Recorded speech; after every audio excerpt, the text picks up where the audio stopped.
MRD. In this tutorial, I'll show you how to make an object follow a path. So I'll be creating a ball and a path and making that ball follow the path. So I'm going to actually start by turning on the grid. So go to Canvas, then Options, and on the grid size I have a value of 100 for both of these. So you can change yours to the same. And I'm actually going to turn on Show Grid and the Snap to Grid feature and click Apply and then OK. You can also turn on and off the grid by clicking this icon here, and turn on and off the snap by clicking on this one here. So I'm going to go for my spline tool and I'm just going to create my path. So I'm going to start here outside of the camera and then move in and left click here and just drag. Then I'm going to come up here, left click again and drag. And then I'm going to go outside and left click and drag. And press the enter key on the keyboard to accept that, and here we have our path. And I'm actually going to adjust this, so I'm going to move this down and notice how the point is snapping to the grid. That's because we have the snap feature on. So I'm going to move this over and move this out, move this across, and yeah, I think that's okay. And I'm going to turn off the snap. And then I want to create my ball. So I'm going to go to the circle tool, and under layer type I only have the first option on, and I'm going to left click and drag to create the ball. And I'm actually going to rename this in the layers panel, so I'm just going to change this to ball.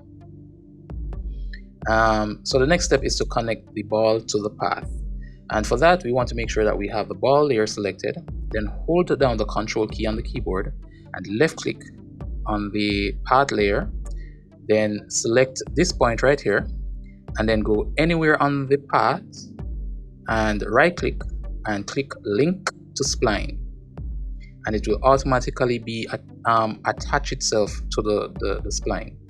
And if I move it, notice that I can't move anywhere outside of the path because it's now snapped onto the path. So again, first select the ball, then hold down the Control key on the keyboard and left click on the spline, then select point in the center of the ball, and then you want to go anywhere along the path and right click and then click on link to spline. And I'm actually going to animate this, so I'm going to turn on animate, and then I'm going to go to my first frame and just move this a bit just so we can get a keyframe, then move it back, and I'm going to go to frame 24, move it here, go to frame 48, move it at the top here, and go to frame 72 and move it outside.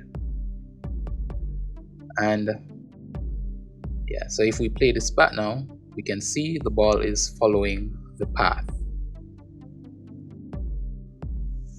So yeah, you can make pretty much any object follow a path using the same technique.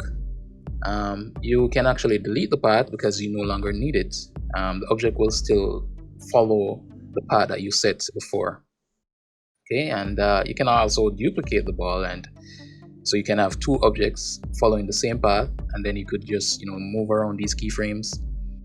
So you could have the two objects moving along that path. And that's it for this tutorial, and I'll see you in the next one. MRD.